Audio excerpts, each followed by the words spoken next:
I think the key takeaway I got from that, even though I do it, but just a reminder that as an appraiser doing appraisals, really go back to the policy and make sure it's in the policy and see what the policy says. We are going to welcome to the stage our next speaker, Randolph Love. Randolph Love.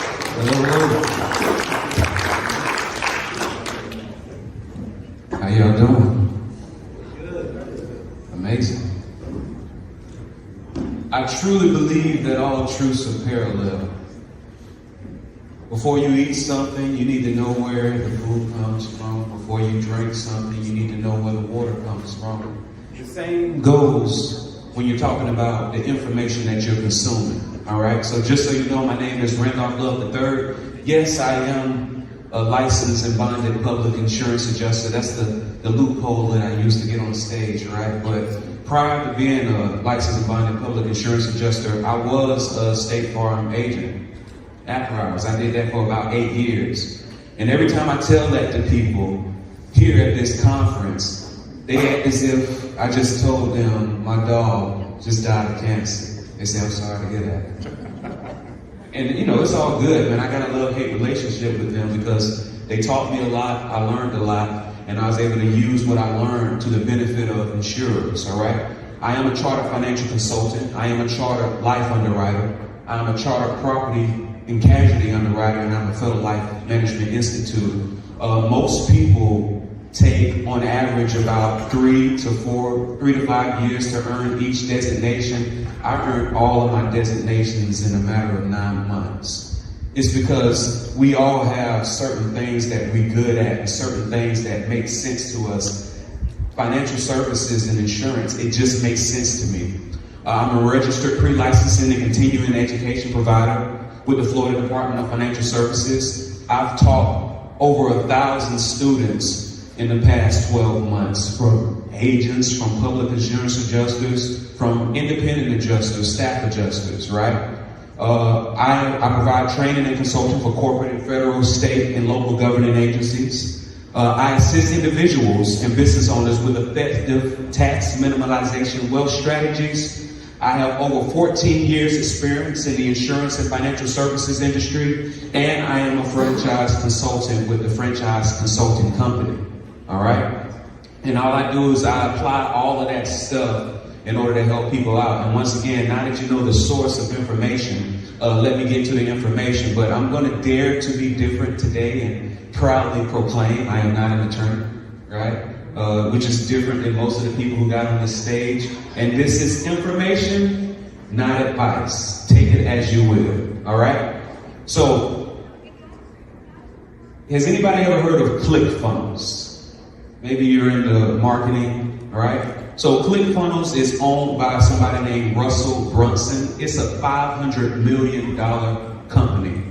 One of my mentors and business partners who I meet with at least once a month, and the person who taught me this is Russell Brunson's father, Ross Brunson. And when I first met Ross, he told me, he said, once again, all truths are parallel. He said, us as humans, we hate to be inconvenienced. We want to live, but we don't want to be inconvenienced by the rain. We don't want to be inconvenienced by the snow. We don't want to be inconvenienced by hail. So what did we do? We built a structure to protect us from those things, right? But we didn't just build a big one-room structure. We created different compartments inside of that structure that had different functions. You got a kitchen that you cook in. You got an entertainment room that you entertain in. You have the bathroom that you relieve yourself in. You have a bedroom that you sleep in. You're not going to use the restroom in the kitchen, right? You're not going to cook in the bathroom. You're not going to entertain somebody in your bedroom. I mean, I guess depending on who you're entertaining, right? But you get what I'm saying. Each room has its purpose. The same is for business entities, all right? Most people who are knowledgeable and who probably had the right consultation with them, they have the right side of this structure, the operations, the business structure, the planning of it, right? Anybody ever heard of an LLC? Yes, it's a limited liability company. Now, a limited liability company is great because what I like about financial services, and one of the reasons that I was able to pass all of these exams so quickly is because it's very important information, but they're not that creative when they come up with the names. The names tell you exactly what it does. A limited liability company is a company that limits your liability. What it doesn't do so well is mitigate your taxes effectively. So yes, if you're doing business with the general public, making active income, and your business does something that it might be considered liable, this is going to limit your liability to what you have in the business to where it won't adversely affect your personal assets. But once again, it's not so good with taxes. So anybody ever heard of a single member LLC? Single member LLCs are great, but once again, it's treated like a pass-through entity.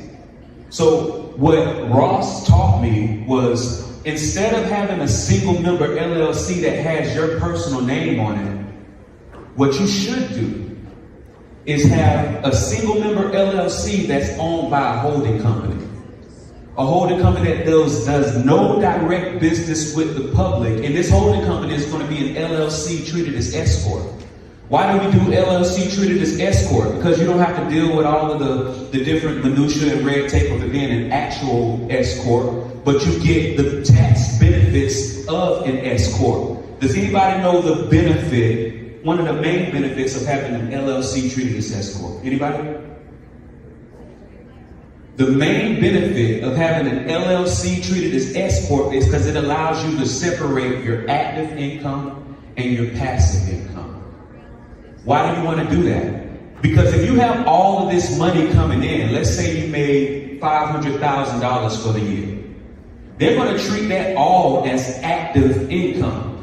The disadvantage of having that treated as all as active income, because approximately the first $162,000 that you earn under that LLC is going to get taxed twice. You're going to have to pay income tax, and you're going to have to pay what's called self-employment tax. Self-employment tax is made up of your Social Security requirement and your Medicare requirement, right?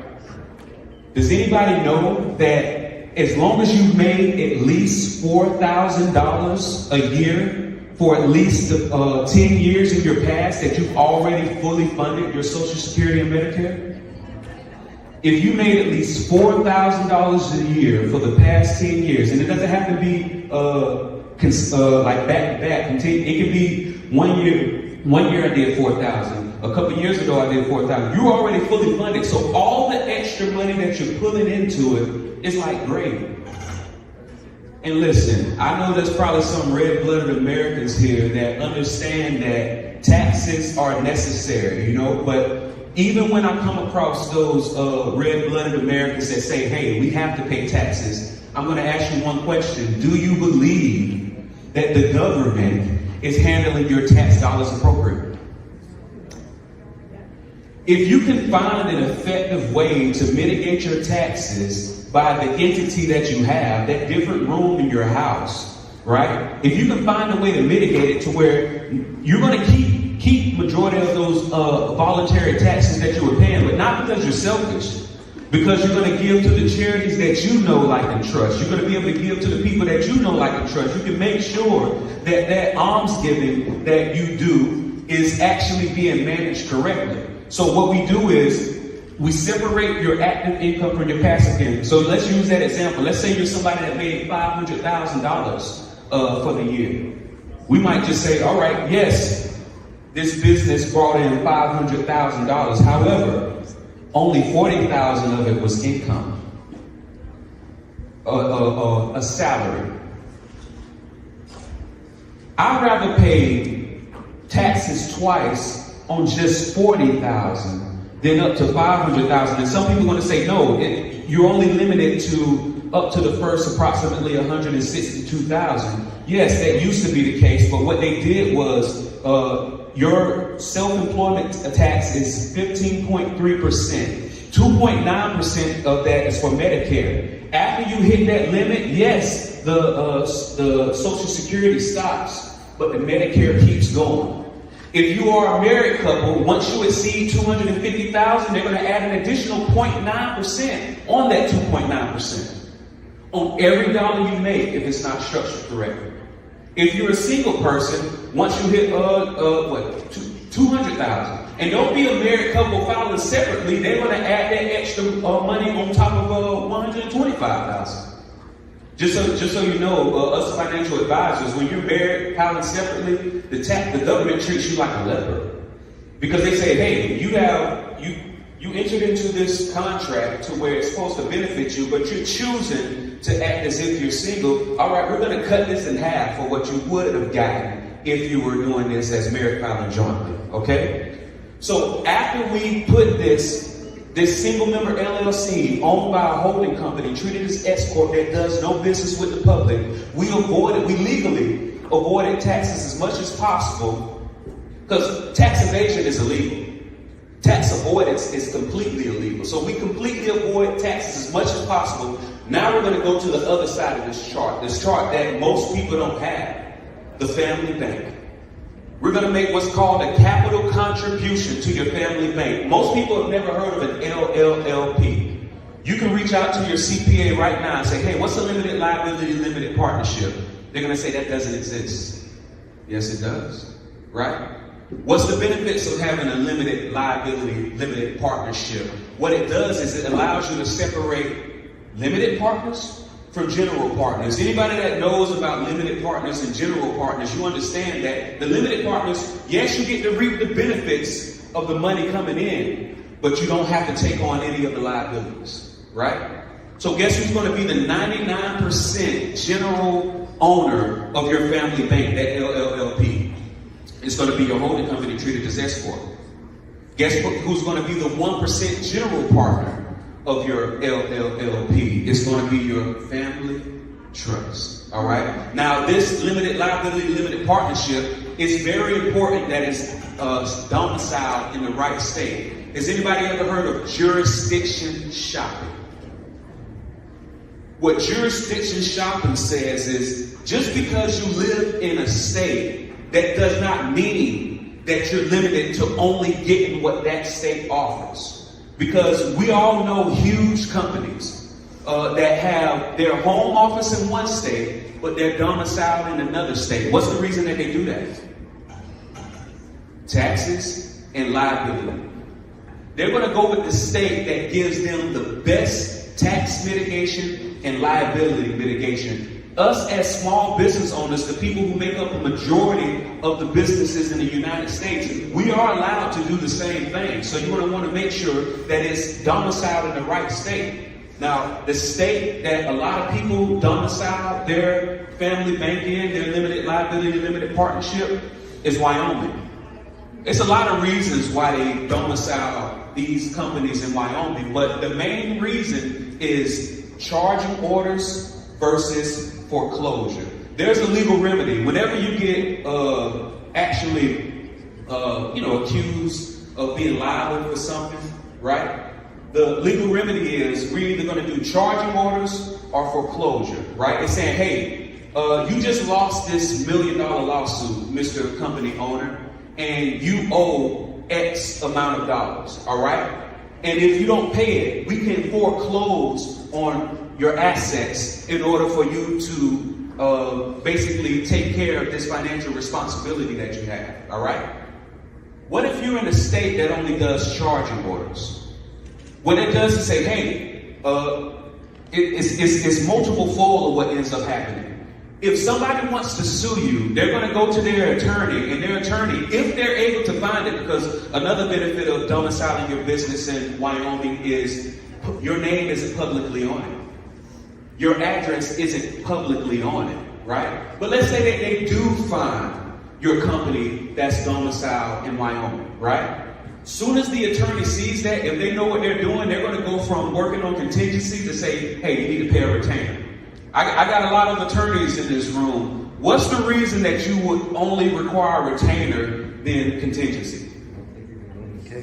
You don't know if you're going to win the case. Matter of fact, you might know for a fact that even if you win, there's nothing that's going to basically make somebody required to pay that money out.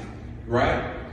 And here's the thing. Now you get what they call another chance to negotiate. We had a lot of negotiation talks here today. So what you're able to say, let's say that somebody does pay an attorney on retainer, right? And let's say that they do win this judgment against your company. That's when you can go back and say, hey, my bad, right? I was liable. But here's the thing. You understand that my business is domiciled in Wyoming.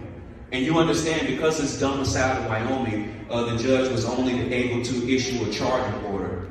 And you understand because it's domiciled in Wyoming, the judge was only able to issue a charging order that I don't have to take any distributions from my company. I can borrow from my company forever if I wanted to. And that's not considered a distribution. So that being said, yes, you just want $1 million judgment, but if you're willing to sign a release, let's settle for like $100,000, right? Once again, it's all about knowing how you do this. Now, a lot of you probably get to the age where your wife is budgeting you to try to create some type of estate plan. The benefit of having your holding company treated as S corp, be the single member owner of all your active income producing LLCs and your limited liability limited partnership, domiciled in the right company, being the single member owner of all of your passive income entities. What we do is not publicly, but in your operating agreements, convey the ownership to your family trust. What that just did is not only did it mitigate your liability, because here's what happens. All of y'all are probably super protected if your business harms somebody. What if you're driving down the road one day and you hit a car and a baby dies? And now you personally are now liable probably for $1 million plus. That just crumbled your entire thing. Because yes, even though if your business did something wrong, the way you have everything set up, if you do something personally, that just crumbled your whole cookie, right? So what we do is, not only do we have a lot of the entities that have inherent liability, such as land, and what I mean by inherent liability, even if you own a piece of land, if somebody comes into your land, trips and falls, you could potentially be liable, right? So you want to make sure that all of your inherent liabilities are owned by your family partnership. But guess what else we're going to make the owner of your assets? Your savings account is going to be owned by your limited liability limited partnership. Your other assets are going to be owned by your LLP. Your life insurance policies are going to be owned by your LLP. So guess what? If you ever get deposed and say, hey, Mr. Johnson, do you have any savings accounts? No.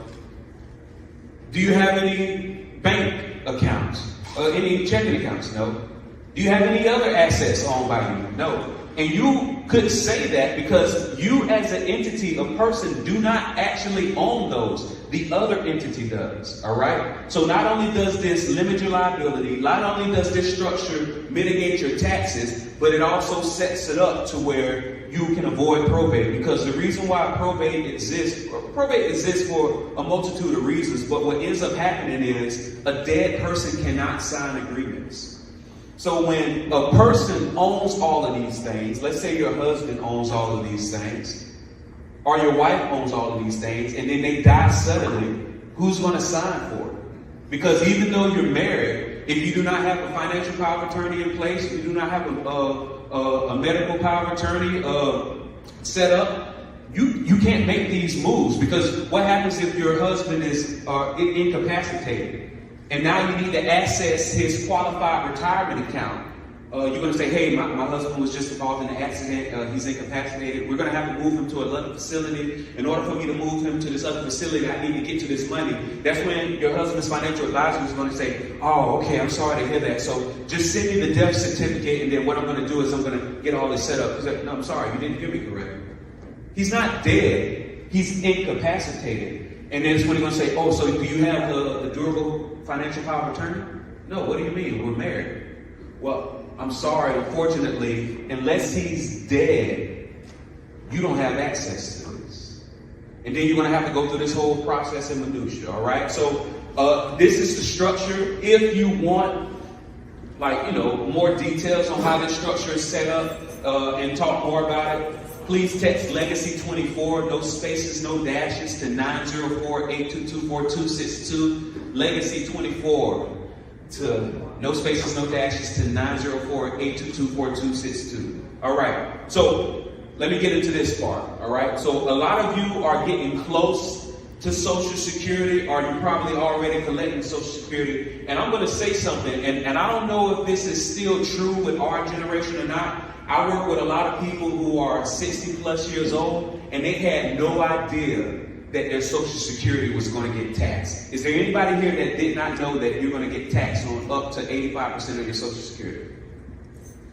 It's going to happen if you don't have your income coming in the right way. So I want to do a trivia question. Here's two different married couples. One, and we're going to do $500,000 in investments. Now, I know some people in here, y'all earning $500,000 plus a year. But so if you're earning more than this, extrapolate higher. If you're earning less than this, extrapolate lower, okay? So here's the trivia question. Both married couples have $500,000 in investment. Both of them draw approximately 5% from their investment accounts. The investment accounts have an average return of 6% and inflation adjustment of 3%. So that 5%, they're both taking out $25,000. They're both getting a return of $30,000. And they both have that inflation adjustment of 3%. And they're all the same age. However, at the age of 78, John and Mary have a negative $12,143. However, Joe and Donna have $1,132,964. Does anybody know how that happened? It's because they had their money coming to them in the right way. All right? Who's the worst business partner? What if I told you, I think I heard somebody say that. What if I told you, Angela, let's go into business together. But I want you to come up with all of the ideas. I want you to form all the right business relationships. I want you to reply to all the emails. I want you to fill out all the forms. I want you to sweat and bleed to get this business built and big. And then once we're ready to get out of it, I will have. Is that a good business partner? Who did I just describe? Government. Absolutely, that don't. Right? So I'm probably about to, touch some nerves. But an IRA is just an IOU. Okay? Would you like to pay the most possible taxes on your retirement accounts or the least possible taxes on your retirement accounts? All right?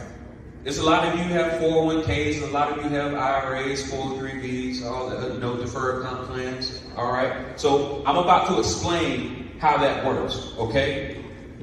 This person, that first couple, how they ended up broke was they had to do what's called required minimum distributions. Now, some of you feel like, all right, I'm about to be real smart.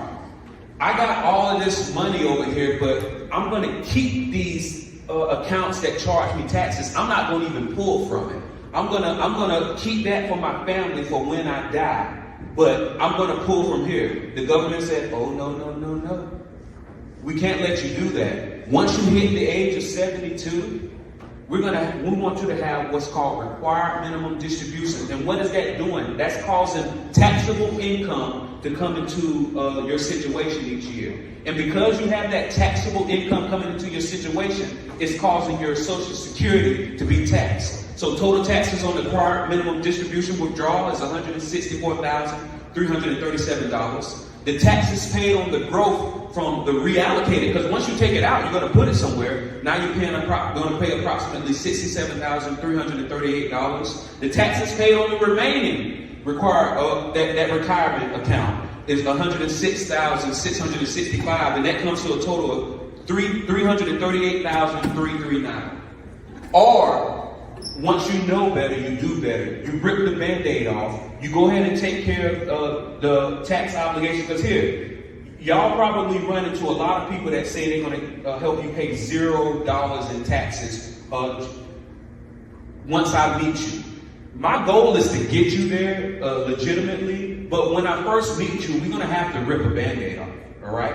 So using that $500,000 example, I'd rather you pay $125,000, rip the Band-Aid off and get it in the right vehicle than keep prolonging it. And once again, we're just doing this off $500,000. Some of you have a lot more money, so just extrapolate higher, okay?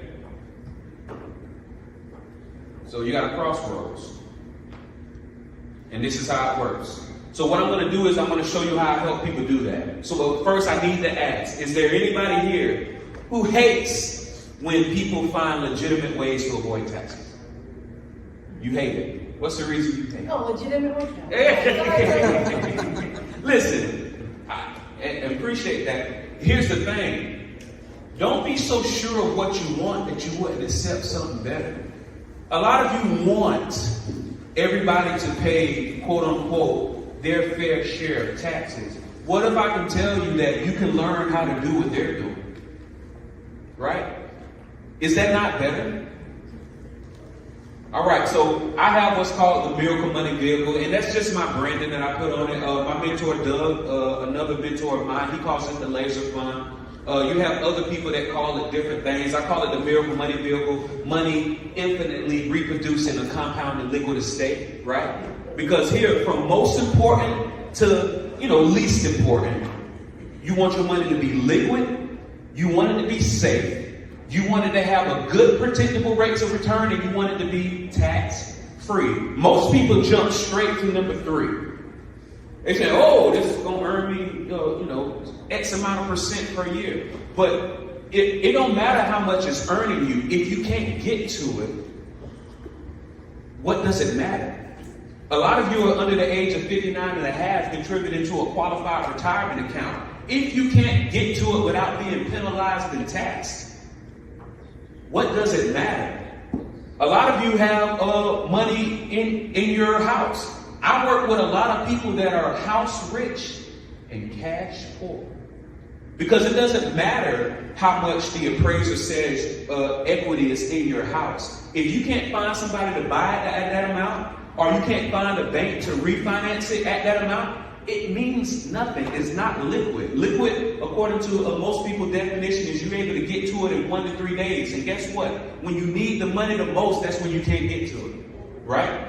You also want your money to be safe. After it's liquid, after you can get to it within 1 to 3 days, you want it to be safe. Right? Now, just because it's safe doesn't mean that it's the best vehicle. Because guess what? If you put your money directly into a savings account, it's safe. Right? But it's earning less than 1% interest. And I know some of you know I have a high yield savings account. It's earning 5. All right. Okay, cool. It's still taxable. Right? It's still earning less than what it could. Right? So yeah, it's one thing for it to be liquid, but you want it to be safe. Because guess what? I don't even have to see any of your 401ks or your 403bs or any of your qualified retirement accounts. But I can tell you right now, if you were to print out your performance from when you first started it to now, your principal has been dropping an average of 30 to 40% every 3 to 4 years. I can tell you that right now. I can bet you any amount of money, if you do that, it's dropping 30 to 40% for the past every 3 to 4 years. And the reason why it seems like it's growing is because you're actively contributing to it. Talk to anybody who's left a job that they stopped contributing to it and tell me if it's still growing. It's not, right? The only reason it's growing is because you're actively contributing to it. So yes, you want it to be liquid. You want it to be safe, but you also wanted to have a good rate of return, all right? Now, once again, if you got it in a savings account, it's earning less than 1%. Average inflation is 3% per year. Now, we've been dealing with hyperinflation. But let me tell you, if you have $100 in a savings account that's earning less than 1%, and inflation, which is the cost of the goods that you need in order to survive, is going up at least 3%, is your money worth the same, more, or less a year later? Less. Because you can buy less with it. Who ever heard the story of the talents in the Bible, right? Putting your talent in the ground is like putting your your money in the savings account. You're not creating a current. Money, words aren't an accident. Money is called currency for a reason. It's meant to keep moving. What happens when water stops moving? It becomes stale. Are you going to drink stale water? Do you want your master to return and say, you wicked? Like, that's the word. You just called me wicked. I tried to save the money for you, right? It's a lot of people who are called talented. That's where that comes from. Money used to be called talented. I know a lot of talented people, but they're not monetizing, right? You need to make sure that it keeps moving, and you need to create your own current. Now, once you got it in something that's liquid, once you have it in something that's safe, once you have it in something that has good, predictable rates of return, now you want it to be tax-free. Because what's the point? I can get to it. It's safe. I can go to sleep at night and not wake up, and my principal will be worth 40% less. It has a good rate of return, but as soon as I try to get to it, that the government wants half, at least. All right? So here's how we're going to do it. All right, y'all? So I'm going to tell you exactly what vehicle I put it in, but I do need a little bit of participation. Does anybody know what creative things that you can do with baking soda? Anybody? Can I get some answers? Brush your teeth. You can brush your teeth. Clean. Oh, the refrigerator for the odors, right? Neutralize acid. Say what? Neutralize acid. You can neutralize acid, mouthwash, teeth whitener, deodorant, fridge odor neutralizer, air freshener, whitening agent for laundry, kitchen cleaner, garbage odor eliminator. What nobody said is what it was actually made for. Don't think about what it is. Think about what it does. If I told you that there was something that you can put your money in and it grows tax-free, as long as you accept it correctly, you can utilize it tax-free. And when you die, it blossoms and passes to your heirs tax-free. What would you call that? A miracle. Did you know that exists? But it's just called life insurance. Don't think about what it is. Think about what it does. Now, I'm going to get into, some of you have already heard this before, and some of you say, I was sold a whole life policy, and I've been hating that decision my whole life. I'm going to explain to you how it should work, okay? But let me ask y'all a question. Do y'all think the future tax rates are going to be lower, the same, or higher? Higher. Some smart people, right? This is the way most people have their finances set up. Most people have their finances set up to where a majority of it is taxable, and then approximately 20% of it is, last in, first out, LIFO. The interest growing on it is taxable, all right? But this is the way it should at least be set up. At least 40% of the money that you're putting aside to be able to retire should be tax-free. The way that you can do that, once again, is with a properly structured life policy. So let's look at this. I want to show y'all what taxes does to your plan, all right? $1 compounded 20 times. Like, so 1 turns to 2, 2 turns to 4, 4 turns to 8, 8 turns to 16. And just 20 times of compounding, that $1 turns into $1,048,576. But what happens if you apply a 25% tax rate? Just a 25% tax rate, that $1 million just decreased to $72,000 approximately. And I know a lot of y'all are in a higher tax bracket. Congratulations on choosing the right industry. What if you are at a 33% tax rate? That same dollar just turned into $27,362, all right? One of the benefits of a max-funded index universal life policy, so I'm going to be talking about a max-funded index universal life policy. Notice I didn't say universal life.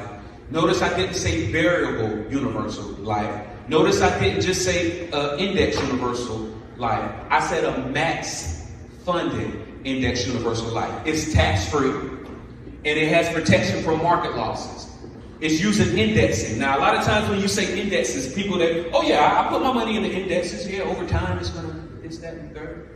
No, I'm not saying, when I say indexing, we're not putting your money directly in the indexes. We're just using the index as a measuring stick, right? What are Warren Buffett's 2 rules of investing? Don't lose money. Y'all see what number 2? Don't forget rule number 1. So we've already talked about this, and I'm about to say something to y'all. And once again, if you go to my YouTube channel, Florida Wealth, you will see me having workshops with people who are 65, 75 plus years old. And when I tell them this is the first time that they ever realized it. So if your money that you have into an investment, if it goes up 50%, cool, right? If it drops 50%, all right, we don't want that, but it did. It goes back up 50, okay, you just broke even. It drops 50, dang, it goes back up. According to this, you just broke even, correct? Wrong. So let's use $100,000 as an example, okay? Let's say it's 2 different people that has $100,000. One has their money put directly into the market. The other has their money in a life policy that's using the market as a measuring stick. If the market drops 50%, what's 50% of $100,000? $50,000. So if the market drops 50%, that person that has their money directly in the market just lost $50,000. They're at $50,000. The person who has their money in a life policy, they didn't earn nothing that year, but because it's in a properly structured, max-funded life policy, they didn't lose nothing that year. So these are 2 different people. One still has $100,000, the other has $50,000. Let's say the market goes back up 50%. What a traditional financial advisor will tell you is that you just broke even. And either they don't know or they don't care to tell you the truth. What's 50% of 50,000? So if the market dropped 50% at 100,000, you just lost 50. But if it goes up 50% at 50,000, all you just earned was 25,000. You're still 25,000 in the hole. So these are real numbers, right? Some of y'all are, very good and into investments. These are the real numbers from January 2000 to March 2020. All right. So using what I just taught you, because in order to break even after you lose 50%, you actually have to gain 100%. Whatever you lost, you have to actually do double in order to break even. So let's look at this. In January 2020, the market went up 8.97%. But then over the next 3 years, there was a loss. So over those 3 years, you lost 43.59%. So let's just make it a flat number, 44%. If you lost 44%, how much do you need to break even? 88. But guess what? You had 4 good years that totaled 57.34%. Have you even broken even from what you lost? Absolutely not. But before you can even break even, the market went down again another 2 years. That totals 44.24%. Once again, you need approximately 88% to even break even. You haven't even broken even from the last time. But then, boom. Now we got 100 at 55.73%. Your friends who have their money invested directly in the market are going to be like, hey, I just made 57% this year. And they're going to say how much you just made. And I'm going to show you how much that you made, but I'm going to explain to you how you can still, you don't want to be that person that tries to belittle them. Try to educate them, but you can listen to them and smile, right? Because what if, and once again, this is what it looks like. If you need another graphic representation of what it looks like to earn 50, lose 50, earn 50, lose 50, this is where you'll be at. But what if you're following Warren Buffett's golden rules and you don't lose money?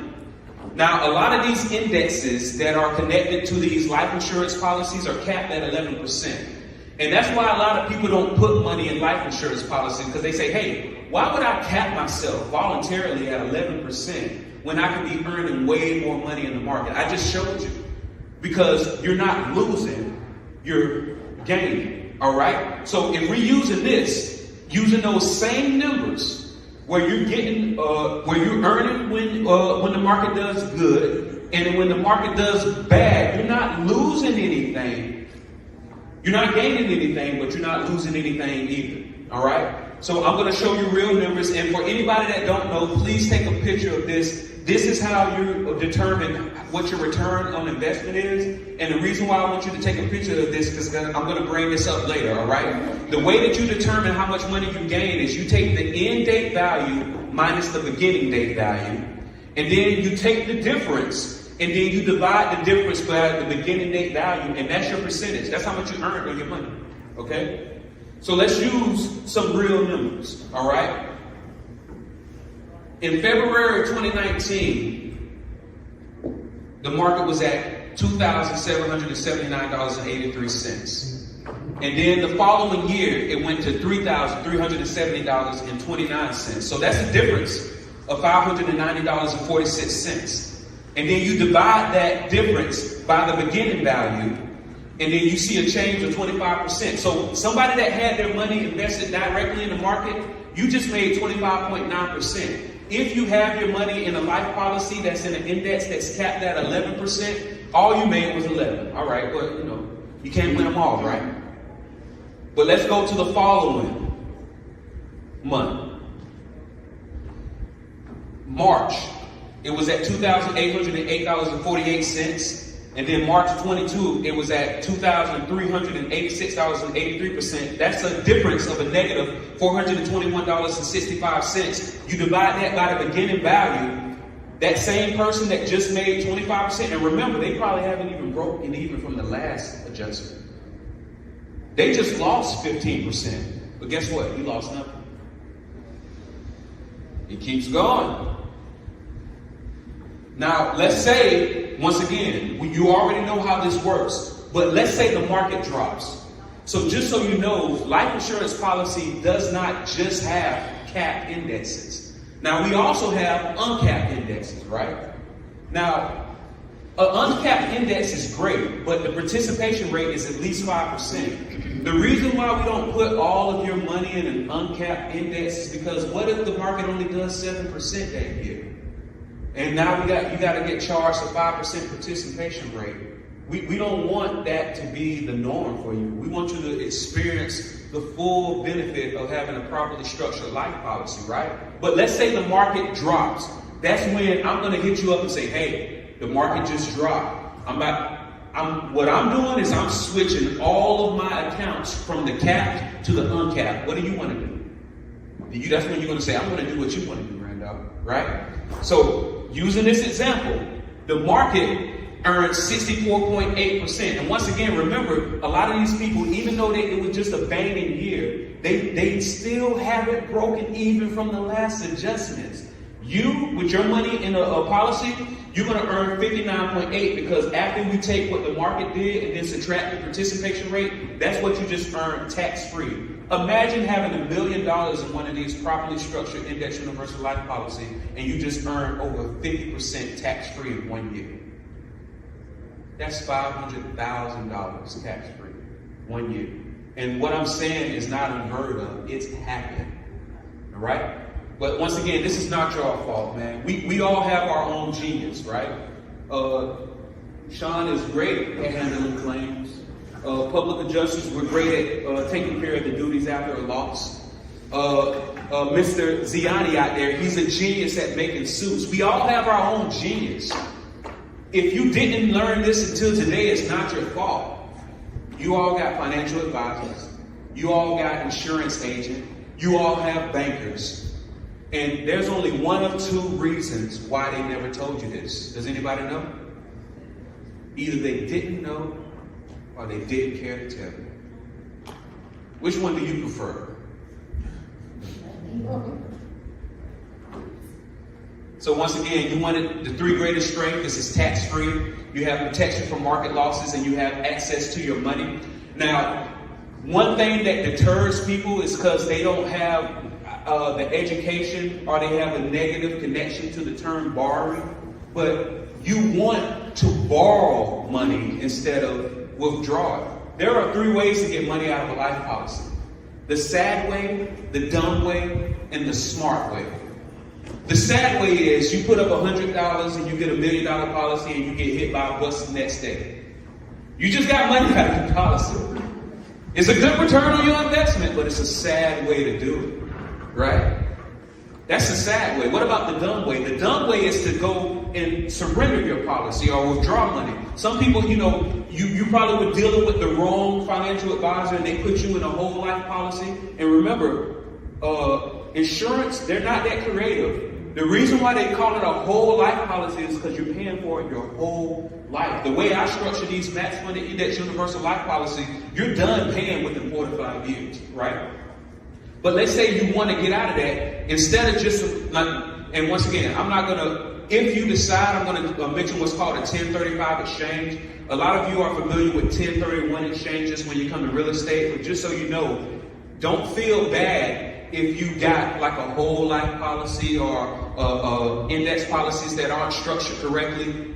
It's not the end of it. We can do what's called the 1035 exchange and get you under me and we can get everything situated, right? But let's say you are borrowing from a policy. The reason why you want to borrow is because when you look at the front end of your tax return, you have passive income, active income, and portfolio income. Nowhere on your tax return does it say borrow income, right? The reason why your Social Security is getting taxed is because you have other income coming from other places and they feel like you don't deserve to have all of this Social Security that you've been contributing to your entire life.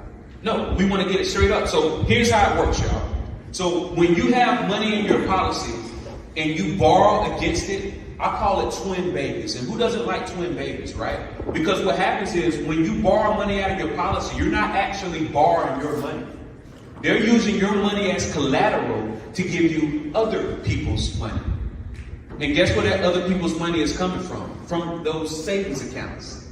All right? So when they come into those savings accounts, they give the savings account people that less than 1%. That's your part for participating in this. And then they loan you the money, let's say at a 5% interest rate. Now, the good thing about a max funded index universal life policy that's different from a whole life policy is when you borrow from it, whatever interest rate they charge you, they're going to automatically credit you the same amount to buy upside options. I don't know if anybody knows what upside options is, but basically you're paying a little bit of money to have the option to make a purchase. So let's say each share is $50 a share. You're saying, hey, I want to have the option to buy this at $50 a share no matter what happens. And let's say the share goes up to $150 a share. You go ahead and execute that option, and then you can get the difference in return. Okay? So here we have accumulated value and surrender value. So let's say you have $1,100,000 in your policy, right? And you borrow $100,000. So now you have a policy loan of $100,000. Once again, everything that you borrow, you don't have to pay back until after you die. Because what they do is they take whatever your death benefit is and they subtract what you borrow, all right? So now your available cash value is $1 million because you remember you started at 1.1 billion and then you borrowed 100,000. Now I made your available cash value down to $1 million, but your accumulated value is still 1.1 billion. That means the next year your money that's earning interest is going to be earned off 1.1, not what's left in there. And with that 10% growth, by the next year, your accumulated value is going to be 210,000. And guess what? You're going to do it all over again that next year. You're going to borrow money, another 100,000 out of your account. And it's not considered income because you're borrowing, right? And let's say you have a 4.5% interest loan on that interest rate. So really, what just came out of what you borrowed was 104,500. And once again, you do not have to pay this back until after you die. A lot of you, and my time is running short, but I just want to give you a quick analogy, okay? A lot of you, who's here has ever owned a quadruplex? Or any, multiple units, right? What it is, what if I told you that you can keep all of the income that you earn from tenants tax-free as long as you only fill it up according to TEFRA, DEFRA, and TAMRA. TAMRA, TEFRA, and DEFRA. And I know what you're thinking. And no, this is not the name of the supporting cast from the beloved 90s sitcom Moesha. That's good. Thank you. It's Internal Revenue Codes 1018, 72E and 7702. As long as something is considered a life policy, it grows tax-free, 72E. As long as you access the money correctly, you can utilize it while you're alive tax-free, 7702. And when you die, it blossoms and passes to your heirs tax-free. So as long as you do this and you follow those guidelines, everything after 5 years is completely tax-free. The only way that this could hurt you is if it won't hurt your family, right? But if you die during these first 5 years. But if you expect that maybe it's a possibility that you might live for another 5 years, then it is what it is, all right?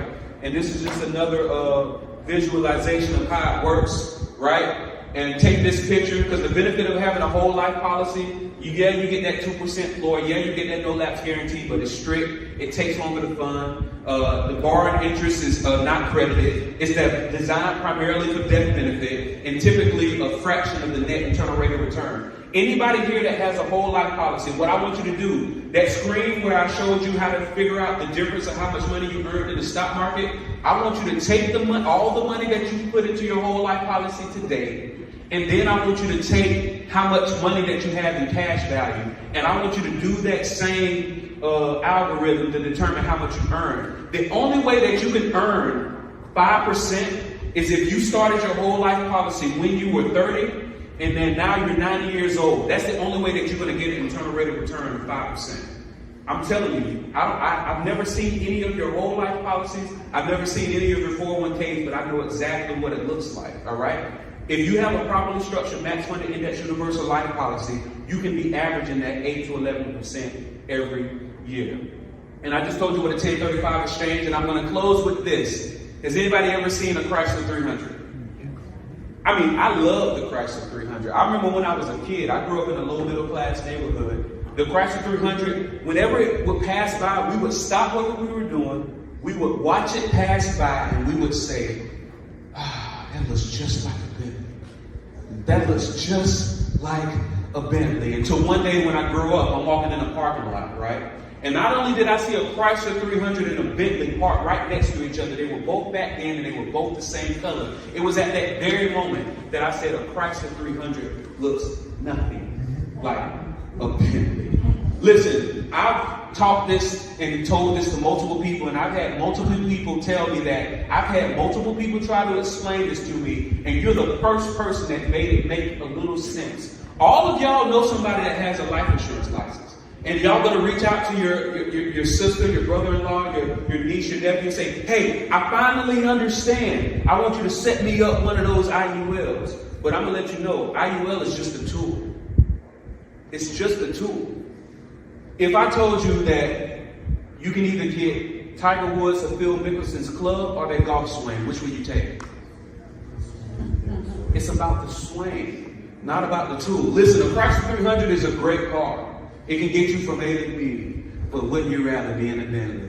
Hey, my name is Randolph Love III. I do have a book coming out. Please text, if you want to get that book for just the cost of shipping and handling, text franchise 24, no spaces, no dashes, to 904-822-4262. I'll get that autographed copy to you. It's going to be done next month, so go ahead and get it now. And thank you for attending.